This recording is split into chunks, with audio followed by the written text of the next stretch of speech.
আছে nursing education. এখানের একটা বিষয় হচ্ছে মাইক্রো টিচিং, অর্থাৎ ক্ষুদ্র পরিসরে শিক্ষাদান কর্মসূচি বা শিক্ষাদান প্রক্রিয়া। শুরুতেই আমরা আমাদের পরিচয়টা দিয়ে নিই। আমি Mohammad Kamal Ali, BSc nursing basic ৪র্থ বর্ষ, এবং আমার গ্রুপের অন্যান্য সদস্যরা রয়েছে, মেম্বাররা রয়েছে, তারা তাদের পরিচয় দেবে। আমাদের আজকের টপিক হচ্ছে মার্ক দিবে না, তোমার প্রিন্টে করে নাই আমার কোন তারা ওরা সকালবেলা আমার তো শেষ লাইব্রেরি নিয়ে আমরা মাউন্ট হয়ে চলে চাপ দিয়ে দিই। টপিক হচ্ছে ক্যাটেগরাইজেশন। আমার গ্রুপের সুপারভাইজার নাই, আমার সুমনার কাছে সুমনার যে পার্টটা মাইক্রো এখান থেকে আমার যে টপিক সিলেক্ট করে দেওয়া হয়েছে সেটা হচ্ছে ক্যাটেগরাইজেশন। মাইক্রো ক্লাস করি না সেটা তো যাবে একটু জানো তাই একটু অথবা যদি জানো জানো মাইক্রো টিচিংটা হচ্ছে মাইক্রো মানে কি? মাইক্রো মানে কি? ছোট ছোট হ্যাঁ, টিচিং মানে কি? শিক্ষা দেওয়ার যে প্রক্রিয়া, অর্থাৎ ছোট পরিসরে শিক্ষা দেওয়ার যে প্রক্রিয়াটা, এটা হচ্ছে মাইক্রো টিচিং। এটা নির্দিষ্ট সময়ের মধ্যে স্বল্প সময়ের মধ্যে যেটা দেওয়া হয়, এটা হচ্ছে মাইক্রো টিচিং। তো ক্যাটেগরাইজেশনের প্রথমে আমি ইন্ট্রোডাকশনটা তোমাদেরকে শোনাই। ইন্ট্রোডাকশন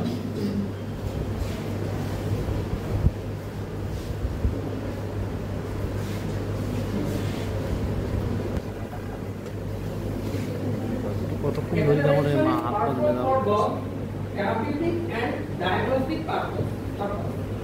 ক্যাটেগরাইজেশনটা ঠিক কখনই মানে ইউজ করা হয়, ব্যবহার করা হয়, এটা হচ্ছে চিকিৎসা ক্ষেত্রে এবং ডায়াগনস্টিক রোগ নির্ণয়ের ক্ষেত্রে ব্যবহার করা হয়। It is done when a person unable to urinate using a toilet. যখন একজন ব্যক্তি বাথরুমে যেতে পারছে না, পেপার ইউজ করতে পারছে না, when accurate urinary output is required. যখন তার নির্দিষ্ট কি পরিমাণ সে ইউরিন পাস করতেছে এটা জানার জন্য urinary catheterization is procedure used to drain the bladder and collect urine. এই ড্রেইনের মাধ্যমে একটা প্রক্রিয়া যেটা হচ্ছে ইউরিন কালেক্ট করে থ্রু দ্য ফ্লেক্সিবল টিউব, একটা টিউবের মাধ্যমে। বিষয়টা কি তোমরা বুঝছো? জি স্যার। তোমাদেরকে একজন ব্যক্তি যখন স্বাভাবিকভাবে একজন ব্যক্তি যখন স্বাভাবিকভাবে বাথরুমে যেতে পারছে না, টয়লেটে যেতে পারছে না, বেডটা ইউজ করতে পারছে না, অর্থাৎ বেড থেকে তার ওঠার সুযোগ নাই, সে যাইতে পারছে না, যখন বিভিন্ন ধরনের অপারেশন হতে পারে, তখন সে তো যাইতে পারে, তাকে বেডের মধ্যে তাকে সমাধান করতে পারে। তখন রাবার টিউবের মতো একটা থিন একটা টিউব, সেটা হচ্ছে ইনসার্ট করে সেখান থেকে ইউরিনটা রিমুভ করা। হ্যাঁ, এটা আমাদের ইউরিনারি ব্লাডারের মধ্যে যথেষ্ট প্রেসার দেয়, এটা আমাদেরকে হেল্প করে, আমাদেরকে কমফর্ট ফিল করানোর জন্য। তারপর definition of catheterization. Catheterization is the insertion of a tube. Catheterization একটা টিউব ইনসার্শন মানে কি? প্রবেশ করানো, ভিতরে প্রবেশ করানো থ্রু দ্য ইউরেথ্রার মধ্যে into the bladder to remove urine. Into the bladder মধ্যে to remove urine. Remove মানে কি? Remove মানে সেখান থেকে বের করে দেওয়া, ইউরিনটাকে বের করে দেওয়া। ডেফিনেশন যদি আমরা জানি, catheterization is the introduction of a catheter into the body cavity to remove of fluid. এটাও ঠিক একই জিনিস বোঝাচ্ছে। হ্যাঁ, আমাদের বডির মধ্যে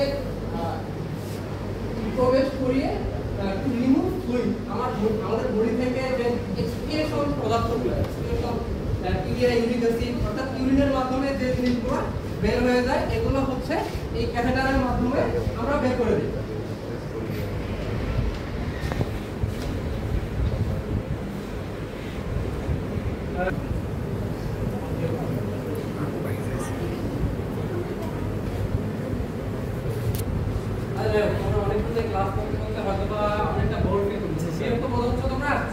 একটু গান শোনান।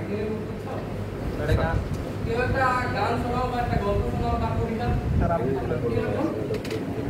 রিফ্রেশমেন্টের দরকার আছে। আমরা যতই বলি আমাদের পড়তে ভালো লাগে, কারোই ভালো লাগে না।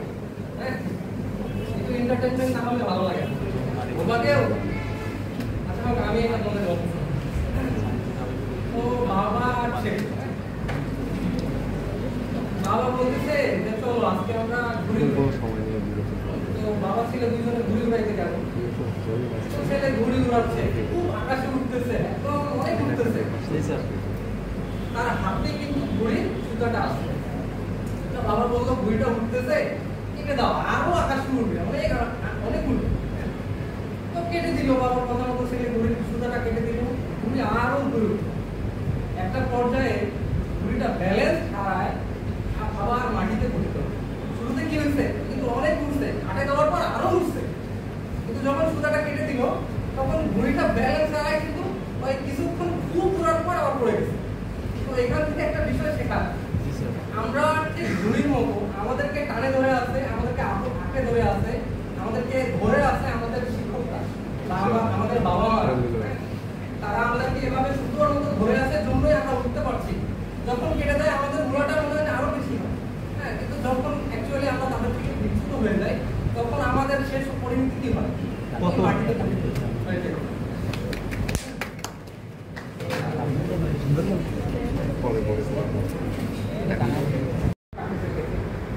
It should all be done. There is an appropriate integration such as urinary retention and urinary incontinence. তখন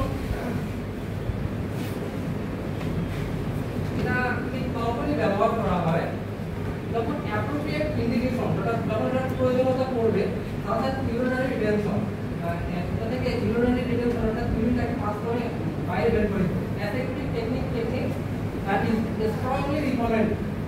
অর্থাৎ আমরা যখন ক্যাথেটারটা করাবো, হ্যাঁ, আমরা যখন ক্যাথেটারটা করবো আমাদেরকে কিন্তু প্রপারলি অ্যাসেপ্টিক টেকনিকটা মানে মেইনটেইন করে করতে হবে, কারণ আমাদের প্রপার একটা ইনফেকশনের চান্স থাকে। এগুলো প্রপার আমাদের অ্যাসেপ্টিক টেকনিক রিকমেন্ড করতে হবে।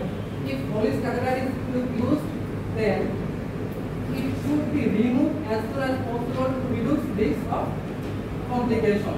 Foley's catheter use করার পর রিমুভ যত তাড়াতাড়ি রিমুভ করতে হবে to reduce risk of complication, বিভিন্ন ধরনের জটিলতা এবং এটা রিস্ক থেকে আমাদেরকে বাঁচার জন্য রিমুভ করতে হবে। অর্থাৎ এটা নির্দিষ্ট একটা সময় রয়েছে, বেশি যখন আমরা রাখবো এখান থেকে আমাদের ইনফেকশন হওয়ার চান্স থাকবে।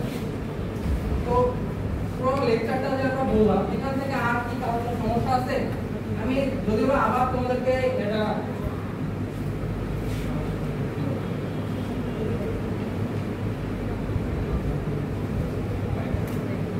প্রপার্টি নিরূপণ তোমাদেরকে টাইপস সম্পর্কে আলোচনা করব। এই টাইপসের মধ্যে একটা গুরুত্বপূর্ণ হচ্ছে Foley's catheter। এটা কিন্তু বর্তমান সময়ে সবথেকে বেশি ইউজ করা হয় Foley's